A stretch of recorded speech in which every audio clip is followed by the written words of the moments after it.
Now, bachcho, let us see the question. Question says, emulsions are normally prepared by shaking vigorously the components of two components together with some kind of emulsifying agent to stabilize the product. The emulsifying agents may be a हमको यहाँ पे तीन options दिए गए हैं और fourth and none of these.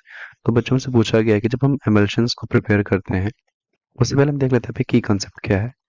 तो की कंसेप्ट यहाँ पे बच्चों रहेगा, की कंसेप्ट देख लेते हैं बच्चों यहाँ पे।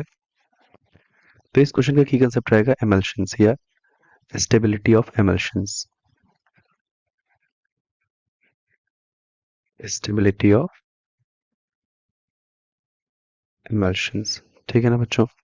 अब बात करते हैं यहाँ पे इन्होंने जो बताया है emulsions के बारे में, तो क्या होता है जब हम क्या करते हैं दो कंपोनेंट्स को विगोरसली शेक करने के बाद जब मिक्स किया जाता है तो हमको क्या मिलता है, emulsion मिलता है। बट इसमें क्या होता है, ये जो सॉल्यूशन होता है emulsion का, सॉल्यूशन नहीं बोलेंगे इसको, एक कोलाइडल सॉल्यूशन होता है। तो इसमें क्या होता है इन दो कंपोनेंट्स को मिक्स करने के लिए, जैसे हमने कहा कंपोनेंट वन हमारे पास है और कंपोनेंट टू है हमारे पास, ठीक है ना।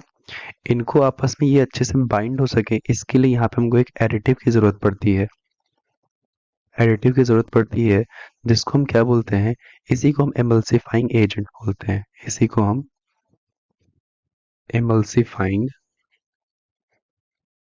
एजेंट कहते हैं, ठीक है। या इसी को हम स्टेबलाइजिंग एजेंट भी कह सकते हैं, स्टेबलाइजिंग एजेंट, ठीक है ना।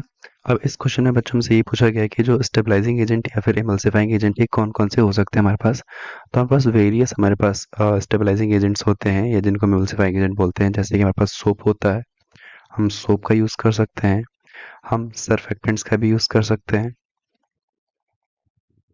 इसके साथ में हम कोई अगर हमारे पास लायोफिलिक सॉल्ट है, कोई भी लायोफिलिक जो लिक्विड लविंग सॉल्ट्स होते हैं उनका भी यूज हम क्या कर सकते हैं एज अ एमल्सिफाइंग एजेंट। तो अगर ऑप्शन में देखें तो ऑप्शन में हमको तीनों ही दिए गए हैं यहाँ पे। तो यहाँ पे जो आंसर हमारा करेक्ट हो जाएगा बच्चों वो हो जाएगा option A, B and C. All options are correct for this question. I hope you understood. Best of luck.